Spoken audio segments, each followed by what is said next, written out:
राधे राधे मेरे प्यारे भाइयों बहनों माताओं व बंधुओं। संस्कार की बातें चैनल में आपका स्वागत है। बंधुओं, आज मैं आपके लिए लेकर आई हूँ दशा माता की 7वें दिन सुनी जाने वाली कथा।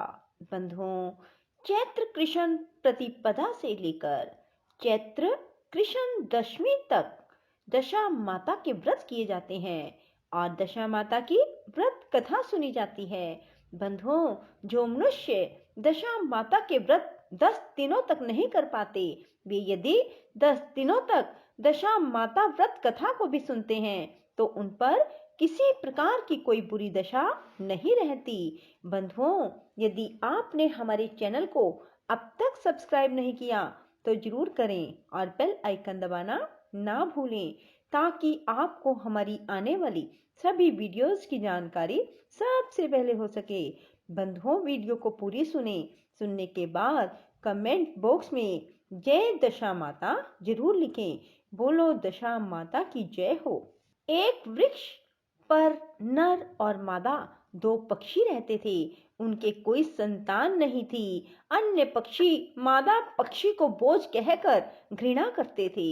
मादा चिड़िया बच्चे न होने के कारण बहुत दुखी रहती थी। एक दिन वह अपनी स्थिति पर विचार करती हुई अकेली नदी पर पानी पीने गई। वहां पर स्त्रियां दशा माता का डोरा ले रही थी। उनका एक डोरा बच गया। उन्हें कोई उच्च वर्ग की स्त्री नहीं दिखाई दी जिसे वह डोरा दे देती। उन्होंने सोचा कि इस चिड़िया के गले में इस डोरे को बांध देते हैं। वह यहाँ रोज आकर कथा सुन लिया करेगी। इसे पूजन की विधि बता देंगे तो यह भी पूजा के दिन पूजा कर लेगी। तदनुसार उन्होंने चिड़िया के गले में दशा माता का डोरा बांध दिया और उसे समझा दिया, प्रतिदिन 9 दिन तक यहाँ आकर कहानी सुन लिया करो। 10वें दिन 21 गेहूं के दाने लाकर उनमें से एक दाना दशा माता के नाम से नदी में डाल देना और बाकी 20 दाने तुम स्वयं खा लेना। चिड़िया ने 9 दिन तक नियम पूर्वक दशा माता की कहानी सुनी। 10वें दिन स्त्रियों द्वारा बताई विधि से डोरा एवं एक गेहूं का दाना नदी में डालकर पारण किया। कुछ दिनों के बाद उस चिड़िया के भी बच्चे हो गए। अन्य चिड़ियों को बड़ा आश्चर्य हुआ कि इसे तो बच्चा होते ही नहीं थे, अब बच्चे कैसे होने लगे। वह चिड़िया बोली, जब मुझे बच्चे नहीं होते थे तो सब मुझे बांझ कहकर दुत्कारती थी, अब मुझे दशा माता की कृपा से बच्चे होने लगे हैं। चिड़ियों के पूछने पर उसने दशा माता का डोरा लेने का सारा हाल कह सुनाया और पूजा की विधि का भी वर्णन सुना दिया। तब से जंगल की सारी चिड़ियां दशा माता का व्रत करने लगी। बोलो दशा माता की जय हो। दशा माता की व्रत कथा 8 अर्थात 8वें दिन सुनी जाने वाली दशा माता की व्रत कथा। पुराने समय की बात है। एक घर में एक जेठानी देवरानी थी। वे दोनों निसंतान थी। वे मेहनत करके पेट पालती थी। दोनों व्रत पूजन कुछ भी नहीं करती थी। गांव में आग लेने गई। उस दिन गांव में दशा माता का पूजन था, इसलिए उन्हें किसी के यहाँ से भी आग नहीं मिली। आग न मिलने पर जेठानी देवरानी से बोली, आज हम दोनों का भी व्रत रहेगा। शाम को आग मिलने पर ही रसोई बनाकर भोजन करेंगे। शाम हो जाने पर जेठानी अपनी पड़ोसन के यहाँ से आग लेने गई। पड़ोसन ने उसे आदर पूर्वक बिठाया। जेठानी ने पड़ोसन से पूछा, दशा माता का पूजन करने से क्या होता है। पड़ोसन ने बताया, जिस बात की इच्छा करके डोरा लिया जाता है वह इच्छा पूर्ण हो जाती है। जेठानी यह सुनकर पड़ोसन से बोली, अगली बार जब डोरा लेना हो तो मुझे भी बताना, मैं भी डोरा लूंगी। जेठानी जैसे ही आग लेकर घर से बाहर आई तो उसे गाय चर कर आती दिखाई दी। ग्वाला पीछे आ रहा था। उसके कंधे पर एक बछड़ा था और एक गाय बछड़े को चाटते हुए चल रही थी।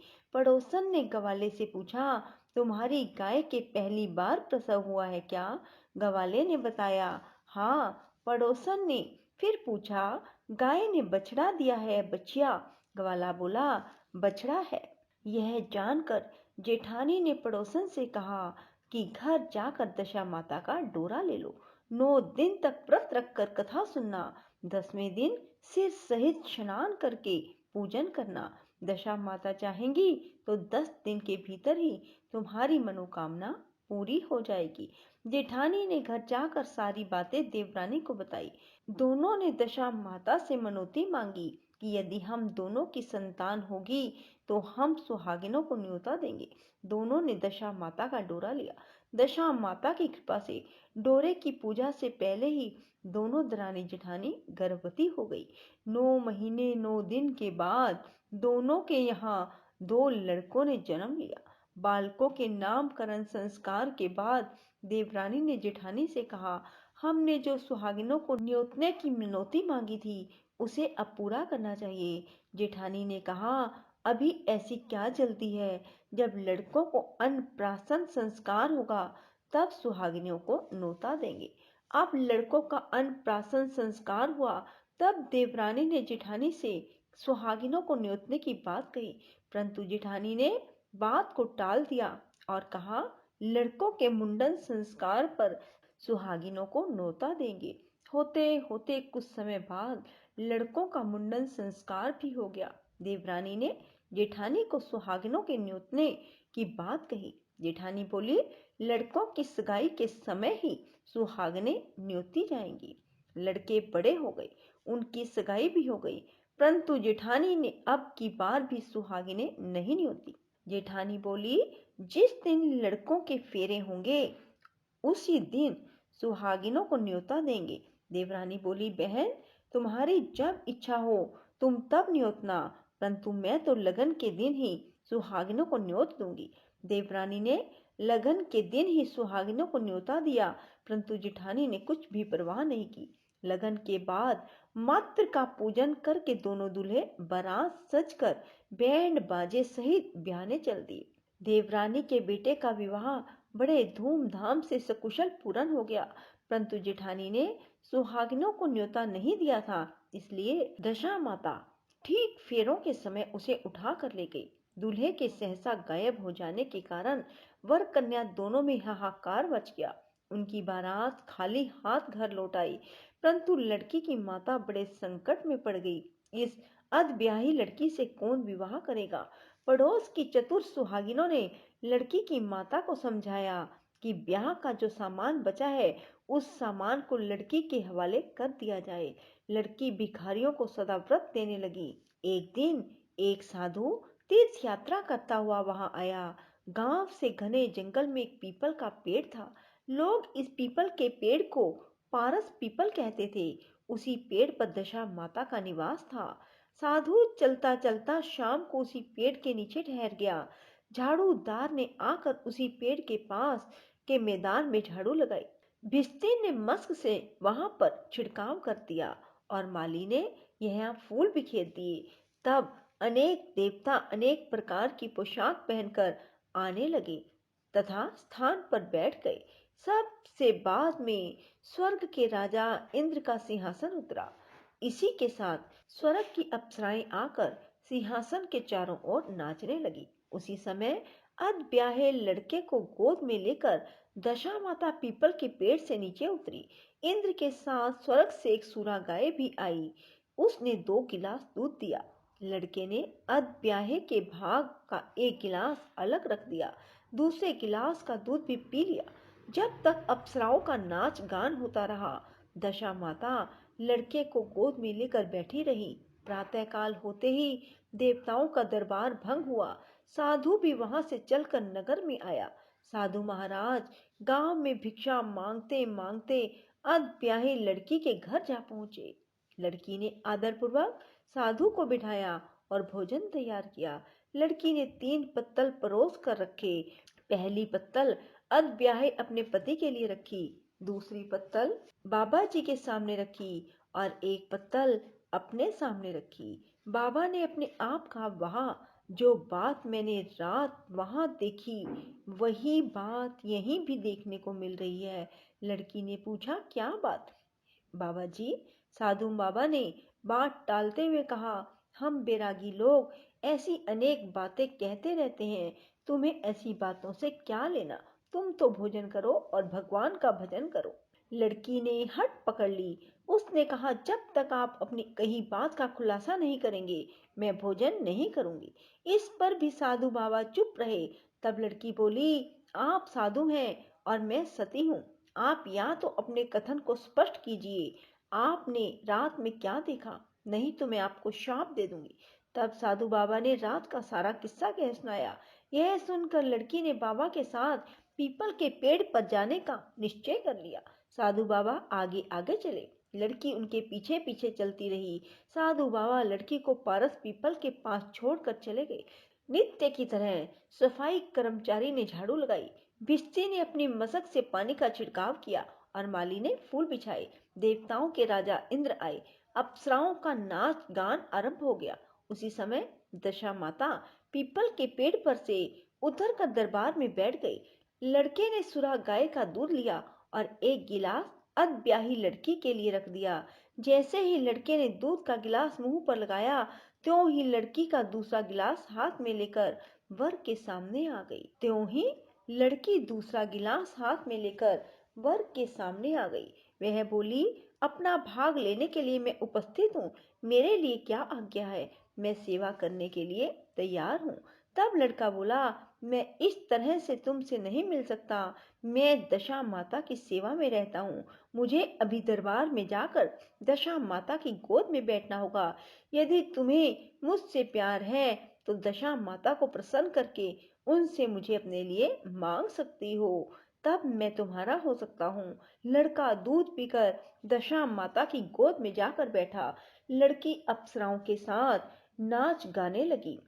जब सवेरा हुआ तो दशा माता ने इस नई लड़की को बुलाकर पूछा, तुम कौन हो? तुम्हारे नाचने से मैं बहुत प्रसन्न हुई, जो कुछ मांगना है मांग लो। लड़की ने दशा माता से वचन ले लिया कि मैं जो कुछ मांगूंगी वह आप मुझे प्रदान करेंगी। तथास्तु कहने के बाद लड़की ने दशा माता से अपने पति को पकड़कर कहा, मुझे यही चाहिए। दशा माता ने कहा, तूने मांगा तो बहुत, परंतु मैं वचन दे चुकी हूँ, इसी कारण मैं तेरे पति को तुझे वापस देती हूँ। राजा इंद्र ने पूछा कि भगवती, यह सब क्या राज है, मैं इस राज को जानना चाहता हूँ।